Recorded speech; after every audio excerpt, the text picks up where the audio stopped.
Over the weekend, Vice President Kamala Harris delivered remarks and criticized the new curriculum approved by the Florida Department of Education. Let's hear some of what she said. In the state of Florida, they decided middle school students will be taught that enslaved people benefited from slavery. They insult us in an attempt to gaslight us, and we will not stand for it. The new curriculum says instruction includes how slaves developed skills which, in some instances, could be applied for their personal benefit.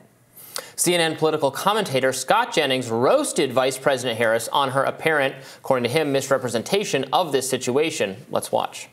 This is a completely made-up deal. I looked at the standards. I even looked at an analysis of the standards in every instance where the word slavery or slave was used. I even read the statement of the African-American scholars that wrote the standards, not Ron DeSantis, but the scholars. Everybody involved in this says this is completely a fabricated issue. And yet, look how quickly Kamala Harris jumped on it. So the fact that this is her best moment, a fabricated matter, is pretty ridiculous in my opinion. On the flip side, CNN commentator Karen Finney praised Harris's comments. It was a stellar moment, and I think she did something that she has done often in the last couple of years, which is in a moment when something needed to be said, she got out there and said it and really channeled what people were feeling. I mean, the idea that we would literally have a conversation, I mean, I have to laugh, it's so disgusting, that there were personal benefits of any kind to slaves. It's like saying women, you know, were happy when we couldn't vote and we couldn't have our own banking accounts. I mean, it's just ridiculous. So one of the analyses of the standards was done by Charles Cook in National Review. He's listed the 191 times slaves, slavery, etc. appears in the standards. I'm reading through them. I don't think they would be controversial to basically anyone. It very much seems to me from reading them that how horrible and inhumane slavery is being recommended to be taught in these very specifically in so many contexts. So I do think from looking at this that Kamala Harris is greatly exaggerating her narrative for how bad these standards are. But you know, what was your takeaway? Yeah, so I read through the actual curriculum. I still have it up on my computer. And I mean, they do recommend teaching the actions of Nat Turner, John Brown, Frederick Douglass, and responses to their efforts to end slavery. It's a pretty thorough curriculum, which leads me to wonder, how would a teacher teach all of this in 1 year or one semester? Are they picking parts of this which they focus on more than others? In which case, it would be concerning that there's such a large amount of information to be taught on slavery pre-1619. Slavery in Africa, slavery in Asia, a lot of claims about the existence of slavery before European colonizers arrived there in Well, that's Africa. in here. A lot of that is in here. A lot of that is in here. Instruction includes how slavery was utilized in Asian, European, and African cultures, identify Afro-Eurasian trade routes, describe the contact of European explorers with slave trading in Africa, the connections between Russian serfdom and slavery, and so on. Right. And it might be a little bit too much of a focus on that, right? I think there's a complicated history there that I don't know that a high school teacher can tease through. It's the kind of curriculum that I didn't get till I was, you know, a concentrated major in African studies and the international studies major that I had in undergrad.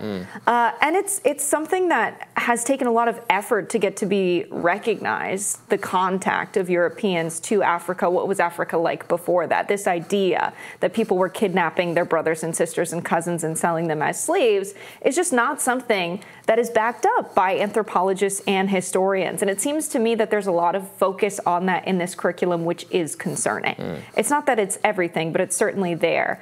And this contrast in the media coverage of this, the claim that it's fabricated, I think is not true. Those exact words are in the curriculum. And teachers can expand upon that. And so for folks to be talking about that in mainstream media is concerning. The one thing I will say about Kamala Harris's appearance is that she uniquely had approved talking points seemingly before appearing in public this time. Yeah, she had something to say that I think was wrong. It made grammatical sense. Is unique. An improvement for her. And I guess so. The specific thing they're up in arms about is the teaching that personal benefits. Slaves, there were personal benefits that some experienced during slavery that allowed them to be successful in their lives, and then after slavery. I think there's certainly like a way of saying that sound, and maybe that was a clumsy phrasing for it, but I don't think, obviously, the suggestion should not be that slavery, despite being bad, was still somehow beneficial. Slavery was definitely not beneficial. I think what they were just trying to do is recognize that some enslaved people, learned to read or learn skills that actually weren't supposed to learn, but people taught them. They learned from each other. Some people went against what the slavery regime prescribed that you were supposed to do, and that it's just a historical fact. Not that it was ideal, or that we're saying it's good, or that it lessens the evil of slavery, but just the reality is that enslaved people had lives and culture and some even within the regime of slavery, economic growth and conditions and learning that did allow them to flourish even under slavery and after slavery. But that is not an excuse for slavery or something, a box to check. That's despite slavery. Right? Right, exactly. Yeah. I think that's how a good teacher would take this curriculum. Despite slavery, these people thrived and achieved something and bettered themselves in their stations, and were prepared to survive, to do even better without it, despite slavery, not because of it. Maybe that's the framing. Right. And slaves developing skills that could be used for their personal benefit is the kind of sentence that's what was their personal benefit? We will teach you how to till the soil and pick the cotton, and the personal benefit to you is you won't get beaten by your master if you do these things. Seriously, that's what I get from that. But also to frame it as this kind of large skills training. We're teaching people a trade, and slavery is just this big, charitable project to teach people skills. Absolutely not. Absolutely not. But I don't know. But I think Kamala Harris was reading that into it because she wants to be big mad about this. Yeah, I think she wanted to have a moment, and or using whoever wrote her Gen Z language of gaslighting. She really wanted it to go viral, and it's this common cringe thing that politicians do now, where they say things in a way where you just know they're trying to go viral. There's no righteous indignation in the word they're trying to gaslight us. I'm sorry, but using pop culture words in this scenario it doesn't land. Gaslighting has just become the most overused term for everything, right? Everyone's gaslighting everybody all the time. I would agree with that. Yeah. But I think the problem with the curriculum is simply that it can be interpreted, because it's vague, and interpreted in a direction where they can minimize what slavery was and the impact of slavery. Right. And I think that's the main problem with it. But I don't think they're trying to do that. Right. They could. It could. I mean, there's there's 160 or however many mentions of slavery, and very much. Again, I haven't read every single one of them yet, but it gives you the impression that slavery is bad.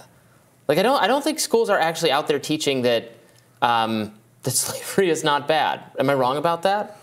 I don't know. I think we're going to find out. I think there's going to be much more attention on this, and I think now there's going to be kids that have their cell phones in classrooms, and if a teacher's taking this curriculum in the other direction, they're going to have heard their parents talking about it on the dinner table or heard about it in the news and think. I mean, I'm sure there in some southern school districts in the past there's been, I'm not sure so much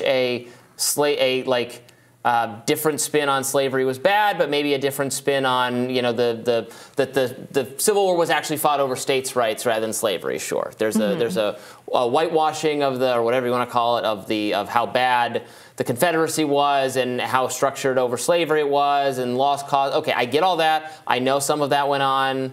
Evolution is true. I know.